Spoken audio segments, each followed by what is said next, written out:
Ang pangalan ko si Gideon. Iman ko. Ang middle initial ay Barrios. Mga baryo, kabalyuhan. Yun ang we are healers, family of healers. Kaya dito, ang tinataguyod namin ay hilot. Dahil sa atin yun. Kaya nung February 23, ang UP ay inimbitahan ako na sumali sa pag-celebrate ng Arts Month. Kasi ang arts, hilot is an art. Arts of healing yan. Kaya tinataliwanag ko doon. Pero ang ating mag-concentrate lang tayo dito sapagkat competitive tayo when it comes sa technology ngayon. What is technology? It is a applied science. Diba? Ibig sabihin, lahat ng modalities natin, lahat ng ginagawa natin, ma-explain natin according to science. Kung siyensya yun, na knowledge yun, ibig sabihin, saan ang galing yun? Kasi na-explain natin, hindi mysterious. Hindi maaari na mga magic. Hindi walang magic na gano'n. Yun ay sa ating madalala.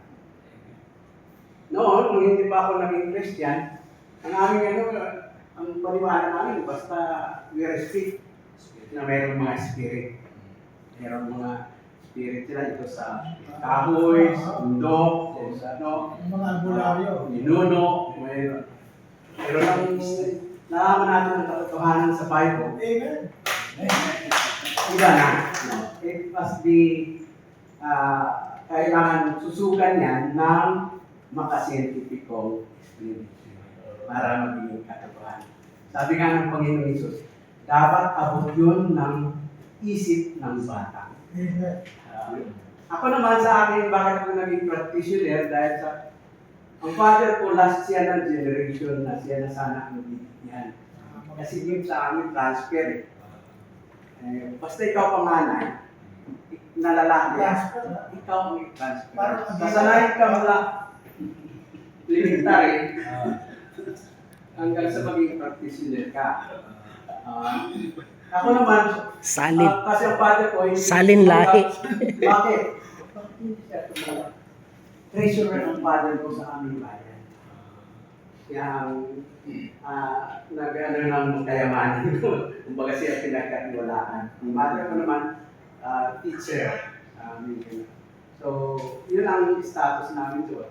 Kaya hindi na sila out of siguro kahiyaan na ayaw na nila mag-practice. Pero naniniwala pa rin yung mag-transfer sa susunod na generation. Tatanggapin pa rin niya up to the last na hininga. Basta okay pa rin. Kahit mamatay sila. Pero nauna yung mag-transfer, nauna mamatay sa kanya. So, ang problema sino ngayon? Ako na ang kasunod. Sabi ko. So, mayroon pang isang uncle ako na magta-transfer din. Ito na lang mag-alalay sa iyo. So, titrain ka kasi papakilala sa iyo yung asawa. Ano ba yung asawa ng hilo? Ang asawa ng hilo ay labis. Diba? Kapag ka pinisil-pisil mo lang at hindi mo wala langis, pisil lang yun.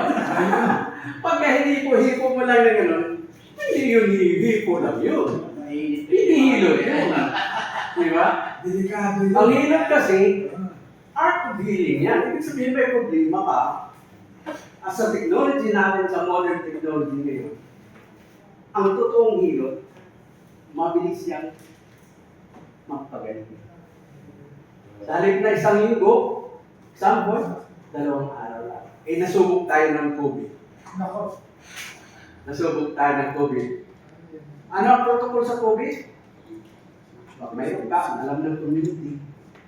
Kapag isulit kapag hindi, ano? Pwede ba bantayan yung street? Maglagay ka na lang ng ipuan para lagyan ka ng ayuda niya. Pero sabi ko, oh no, I'm a practitioner of healer. Inagalang din naman sapagkat mayroong tayong batas na unit pa rin is 452. At meron tayong executive 856. Ang ating art of healing ay completely dito sa board. Nga lang, hindi tayo ginagana kapag nandun tayo sa ibang bansa. Hindi tayo ginagana dahil sa hindi na nila nakikita. Pupunti lang ang nagpapasis tayo. Kasi transfer kasi ito, motive transfer, motive transfer. Kaya yun ang problema sa atin. Kaya ngayon, since wala na yung mga generation na yun, nasa last generation na tayo, dapat i-enjoy na natin yun kasi nasa ang communication natin ngayon sa technology, napakabilis na. Kita mo na, makita mo na mata kahit pati. Kita mo na communication. So, yun ang ano natin. So, advantage tayo kasi ibang system ng medical ng ano pa, tawag namin. Kasi, for your information, ako talaga yung lumaki ako, Dinisil pa. Akala ko sa akin. medicine.